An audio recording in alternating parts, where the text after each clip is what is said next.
Welcome back, everyone. We are now in episode 10 of season 2. So as mentioned in the last episode, this episode, we are going to talk about neuroflexibility in the workplace. And I am very excited to have on special guest, Kay Sargent. She's the Senior Principal Director of Workplace Thought Leadership at HOK. So welcome, Kay. We're really excited to have you here today. Thank you. I'm excited to be here. Yeah, so Kay is an award-winning designer. She has decades of experience in this side of the field, and she definitely serves on many different boards for many different organizations. So Kay, your job title and your background is very extensive. So I'll let you maybe just take the floor for my audience who isn't familiar with what That's a light way to say how seasoned I am. I love that. I appreciate that. My audience, Kay is a jokester. I got the pleasure of seeing her on a panel at a conference, and she tickled me several times throughout her speech. So she may throw in some jokes there. It's really, really funny. So thank you. You have to have a sense of humor to through life these days, right? But yes, I've been a practicing designer for almost 40 years, and if you heard that crack, that was my back. And I have really kind of focused on a variety of things throughout my career: well-being, inclusion, etc. But the last several years, we've really done a tremendous amount of research on neurodiversity, equity in the workplace, inclusion, etc. So I'm excited to share some of the stuff that we've done and found through all that research. Yeah, absolutely. So we are excited to hear about it. So my network is filled with HR, payroll, benefits, HRIS implementation groups for many different companies and many different industries. So this is going to be really good for us to get into. So first question, wanted to run by you. So of course, many companies had been going remote, of course, during the pandemic. And now we're seeing that some are backpedaling, right? And making, employees come back into the office. And that's kind of causing a little bit of a rift between the employee population, the employer. So what would you say, neuroflexibility means in the context of the, workplace, and really why it would be really important for organizations to embrace? Yeah, I think what's important for us to all understand is that remote working is great for some people, but it's not necessarily great for everyone. And just because you can do something doesn't mean that you should do it. So I think for our clients that are really addressing this the most successfully, they're thinking about, what does your job actually require you to do? What do your customers and your colleagues need from you, and where do you need to be to do that? And then what are your personal preferences and your desires? So for some individuals, working from home has been an absolute disaster. They're disconnected. They're not getting the mentoring. They kind of out of sight, out of mind. Or even just, for a lot of people, there are as many distractions in the house as there are at the office. In fact, if you're a parent of young children, you could have even more. And if you're someone that is neurodivergent and you feed off of the energy of being around other people, or you need direction, or you need that, that socialization, being isolated can be a negative thing. On the flip side of that, there are some people that either from lack of mobility or responsibilities, or they get overwhelmed in the workplaces, remote work could actually be a blessing. So there is no binary, you're either all in or you're all remote. I think we have to look at it very situationally about what the company and your job and your personal preferences. So we need to take a much more holistic look. And right now, I think a lot of people are waking up in the morning and saying, do I want to put on pants and drive to the office? No, right? And that's not the right question to be asking. Correct. Look, there's not a one size fits all in this situation, right? So, and of course, we all know once you get into the office, there could be so many distractions. Sometimes you can't even get your work done because people want to stop by and chime in. Some people like that. Some people don't. But I think it was good for you to mention people with children, at home. I've known some that I've worked with before that they just want to be away. They just want to get away, be able to get things done. Not that they don't want to be around their children, but just to be able to have that piece of quiet, getting stuff done. Listen, I am the mother of 5 children. Monday mornings couldn't come fast enough for half my life. I was like, get me, seriously, right? But here's the other thing. I mean, yes, when I go to the office, use the word distraction. I want to change that word to engaged. My job, if I think we're talking about the wrong thing here. And I think many people are saying, well, are you more productive? Most companies measure productivity by how long you're sitting on your computer. That's just it. How many keystrokes you're doing and how long. There have been days that I haven't left my house. I've sat in one place for 10 hours and been, they would have said I was incredibly productive, but I literally felt like I had the life sucked out of me. I went from Zoom call to Zoom call. I got nothing accomplished. I can't even remember what the first call was about before I was thrown into the second one and then the third one. And then, just this avalanche of meetings that I don't think is what most people really call productivity. And the more senior you are, I think a better question is, what does your company value? My company does not value me sitting and answering emails for 10 hours a day. They value me engaging with younger staff. They value with me engaging with our clients. They value me being in the office and spreading that knowledge or hearing what other people have to say and helping solve problems, etc. So those interruptions can actually, for a whole lot of us, be what our job actually really is to engage with others. And I think we've put this false narrative around this discussion that isn't really the reality. Now, there are some people that are doing heads down concentrated work, and being at home might be a better place for you. But we really need to reframe this discussion because not all interactions are bad, and a lack of interactions can be catastrophic. Absolutely. Hi, we're Meg and Amy from The Meg and Amy Show. We're not only tech execs and big picture thinkers, we're also best friends. We're curious learners.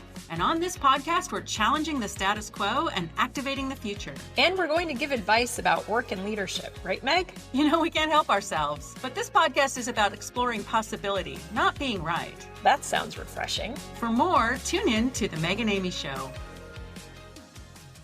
Absolutely. And so, look, that leads me into next question around, for companies listening in, HR leaders listening in and wants to know, okay, where can I even begin? How can I even create this in my workplace? I don't even know how to think of these styles. I'm so engulfed in, employee relations issues and processing every day.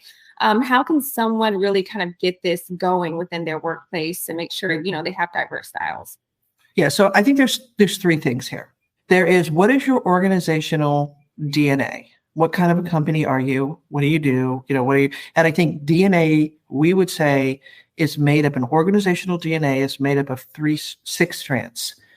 What type of work are you doing? Your work style, like what industry are you in? If you're lawyers versus IT versus engineers. What is the demographic that you're trying to attract? Right out of college or retired military, right? Very different. Your regional influences, London, New York, Miami, very different. Your culture, your organizational structure, and then what are their jobs? Like, what are they physically actually doing? If you know those 6 things about your company and your people, then the right solutions start to become self-evident. Then you need to think about, who do we have in our workforce? And are they highly interactive or not? Giving people collaboration space when they never collaborate is a waste. And we see a lot of people saying, oh, you're only coming into the office to gather, so let's give them gathering spaces. Well, if you don't gather, you don't need that, right? So it's about being purposeful about what it is that you do. And then the last thing is understanding how the built environment, whether it's at home or in the office, is impacting all of us. So the research that we've done really is about sensory processing and cognitive well-being. So acoustics, lighting, temperature, all of those things are impacting every one of us. But what might be annoying to someone that is neurotypical, meaning you have a predictable range of responses, could be debilitating to people that are neurodivergent, meaning you have a more extreme reaction to that. You might be autistic or ADHD or dyslexic. And so those elements in the built environment are impacting you much more intensely than it might someone who is neurotypical. But it impacts all of us. And so our research is really showing that we need to understand how to design the built environment with a variety of options and choices, because you have people that are hypersensitive, they need less stimulation, and you have people that are hyposensitive. They actually need more stimulation. right? They either need to listen to music or they need more visual stimulation. Boredom is the kiss of death for those individuals, right? Or they have a lot of energy and they need to move and fidget and be physically engaged. And that's a lot more people than we'd like to acknowledge or admit. So in fact, our research is showing that 1 in 5 individuals is neurodivergent. And so it's not about accommodating people that will be coming into your workplace. It's about accommodating the people that are already there and are just masking and suffering through. Yeah, no, the latter part, I mean, the first couple, I think I had at least thought of evaluating. The latter part didn't necessarily come to mind. But that's why I was really interested in talking about this topic, because with my, podcast being around the HR and payroll world, it is all about the people, right? And how we can really help them, which in return helps the business. And so just thinking about identifying those groups, some of those people may or may not, speak up either. Sometimes it is kind of hard. And as an HR person gets into their day-to-day, sometimes it's hard to identify if you're sitting in your office, or now that we are, working from home, it is really hard to figure out what people need. A people ops manager that I talked to last week is kind of dealing with that. They're coming up with nice things, but she's like, I don't know how we can constantly beat the next thing, but then also how they can know what everyone wants and who's speaking up and who's not, Yes. speaking. So that's always a challenge. So here's what we would say to that. So first of all, if at least 20% of the workforce, and the statistics are showing it could be upwards of 25%, have some form of disability and or are neurodivergent, and 70% of those are invisible. So it's not obvious. Mm-hmm. And only 4% of people that have an invisible disability are disclosing it because of the stigmatism, et cetera, that is associated with it. So there's a lot of masking going on because of the stigmatism that has always been related to this. But as that stigmatism is wearing off and the awareness is growing and more people are acknowledging that they are, this is becoming a much bigger issue.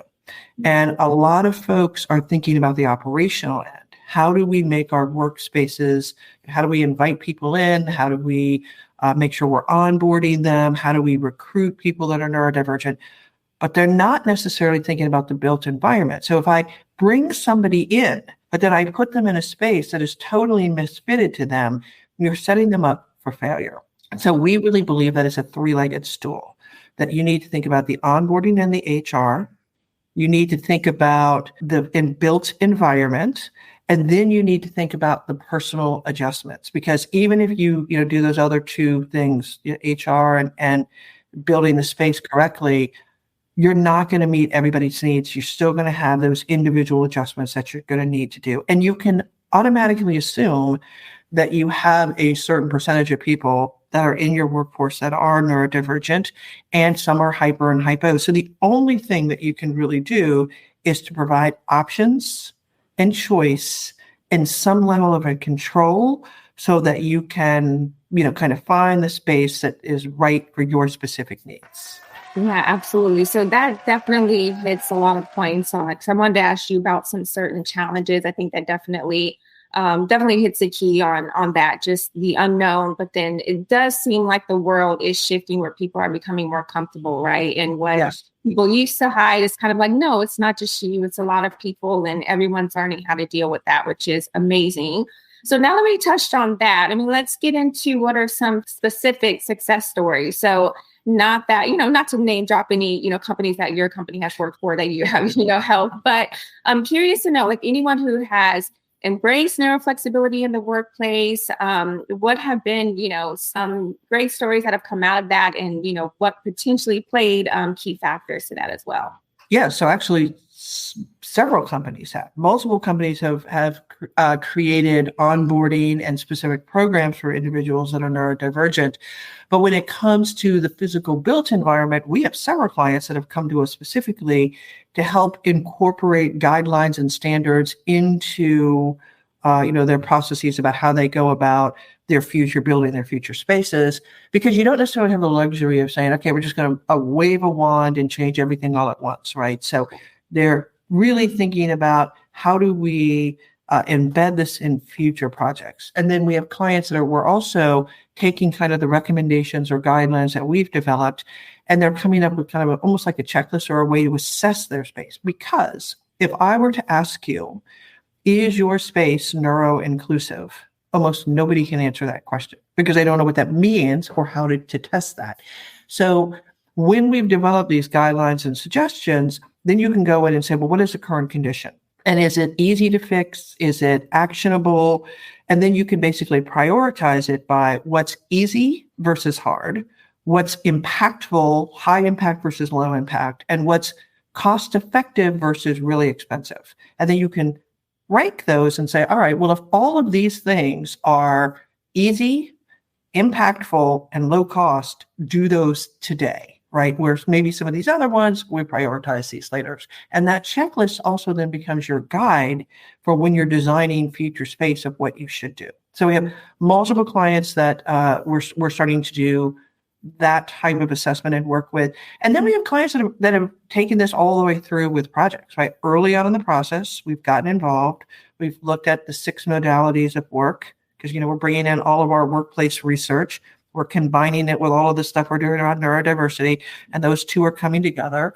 And we know that there are 6 things that people are doing in the office, creating hyper and hypo settings for both, and thinking about how we're spatially sequencing the space so that we're creating zones that might be for more concentrated, quiet space versus louder, more social spaces, et cetera. So we're helping them develop their planning concepts and then implementing design strategies that really help bear that out. So I'll just give you one other quick example.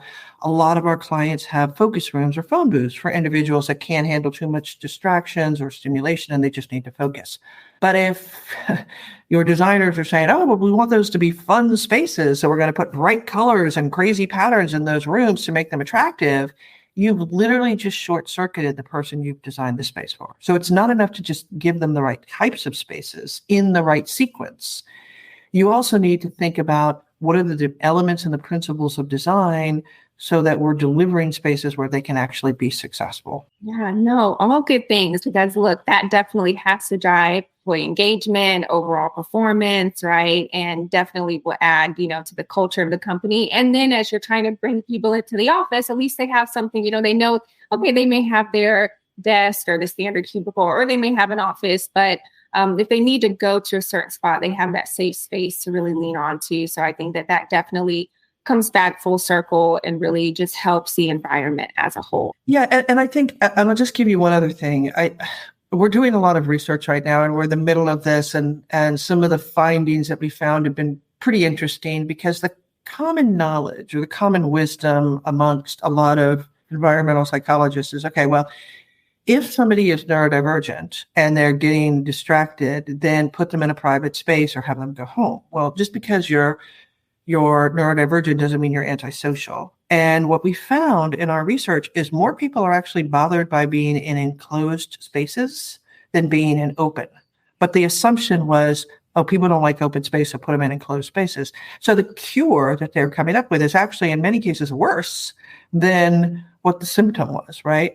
And so I think we need to really think about giving people options and choices. And the second that you assign somebody a desk, and here's another thing. Well, everybody wants to have an assignable desk. That's mine. It's my space. And there are absolutely some people that are creatures of habit that need routine and consistency and need space that they go to every day. But for a lot of individuals, I've never known an employer to say to their employee, do you have any preferences about where you sit? Are you sensitive to visual stimulation or acoustical stimulation? Or do you have kind of what we'll call that prospect and refuge, that exposure, your back being exposed makes you really uncomfortable. So if I'm not asking and I'm assigning you a desk without thinking about that, if I put you in a spot randomly assigned that is on a main travel path, right outside a conference room where there's lots of noise and people walking by, and my back is exposed and I'm sensitive to those things, my ability to focus and be productive has just plummeted like a rock, purely just by where you put me. That's it. And so giving people options and choices even if after they found a desk, they choose to sit there all the time, at least they had the choice to where they actually sat, that they got to feel comfortable. And many of us don't necessarily understand some of this. Our sensory intelligence is almost zero. But being in a space where I have options and choices and I can experiment, you'll see people move around. And then within a few weeks, you'll start to see patterns where there are certain people that tend to sit in the same area or the same space every single day. And there's others that are all over the place. And so one person's ability to or desire to sit in the same space shouldn't mean that we're all locked into that and that we're all randomly assigned a space in the office where it's the luck of the draw about whether it's going to really fit my needs or not. Yeah, I mean, great explanation. I'm just like soaking in all of that knowledge, just because, like we said earlier, it's not just one situation for one person, right? It's not a one size fits all. And you really have to know your organization. And that is really on more so like the HR seat, right? To walk around, be observant of your group and your your employee population. But then also, as we're being remote, for people who aren't even coming in, maybe it's a hybrid situation, right? You really want to reach out to those people, make them feel connected, because the whole just send them home is not a thing, because then they don't feel connected. Then they won't like the culture. And then now you potentially ran off a good employee, so that's not the answer either. Yeah. And let's just take that one step further. So a lot of individuals that are autistic who can be, bring amazing strengths to the workplace, and really can be huge contributors. If they are sent home or work remotely and they're calling into Zoom calls all the time, what is everybody's pet peeve, right? That people aren't turning on their camera, that you're not visible. I can't see you. I don't know what you're doing. And if you do turn on your camera, then you're always looking around and you're not looking at the camera. And so I'm getting annoyed with you because I think you're distracted and you're not paying attention. Yeah. But people that are autistic have a very difficult time with direct eye-to-eye contact. It makes them incredibly uncomfortable. And they're not the only ones that can be uncomfortable with that. And so when you're on a Zoom call and you've got hundreds of people, or even just one, but let's say, several, staring right at you, it can be really intimidating and really overwhelming. I don't know anybody in the beginning of the pandemic that really enjoyed seeing themselves on camera and or having everybody else stare at them all the time. I think most of us have gotten used to it. But for a lot of individuals, that's debilitating. And so they turn off their cameras for a reason. So mandating that everybody have on their cameras, although it might seem logical for people that aren't bothered by that, it can be really intimidating for people that have a challenge with that. We're starting to see people come up with avatars or prefer to be in the office. So at least they're physically present, but they can be looking around the room and not necessarily staring straight into somebody's face. Agreed. And even mandating, like everyone has a bad day where you just like, you're just getting up and you're just not in the mood to be presentable, really, right? Yeah. I mean, we learned so much about ourselves. Like my eyes are lopsided, my ears are lopsided, my hair, like there are days it's like, what's going on with this lion mate thing? Like we get inside our own heads, right? You start seeing every single little bit of thing. Yeah. So yes, definitely agree there.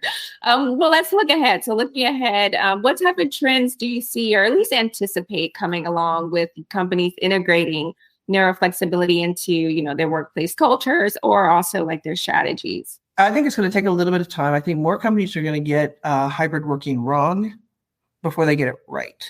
Mm-hmm. And I think hybrid is much more of a operational model than it is a workplace solution. But we have to think about how do we create better workplaces that people actually want to be and they're enticing places to be. And for many people have been desensitized to being in noisy environments or around other people during COVID. And so coming back, the gut reaction initially is probably going to be, wow, this is foreign to me. I don't understand this, because again, we have been desensitized.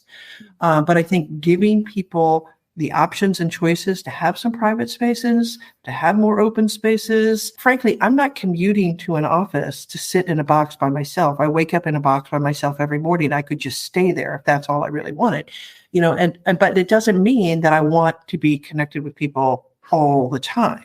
So giving people those choices in different settings, I think, is going to be important. having spaces that make us feel like we're tied to something bigger than ourselves is going to be important. I think that sense of belonging is going to be really important, and spaces should be the physical embodiment of a company's mission and their culture and their brand.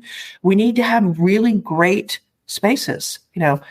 Having a conference room with the biggest rectangular table you can shove in it with a maximum number of chairs and a little teeny screen at the end of the wall doesn't cut it anymore. We have to think about, are you innovating? Okay, well then why do you even need a table in the room? Or is it HR? You want to be more friendly, or you do want a table between you and the person across from you, right? We need to really think about what are we doing and how do we design spaces that are more specific and fit for those specific needs. I think we have tried to come up with the space that addresses the average person's need during the average task. And what we've done is we've neutered the workplace, and we've just kind of stripped it, and we've over genericized it.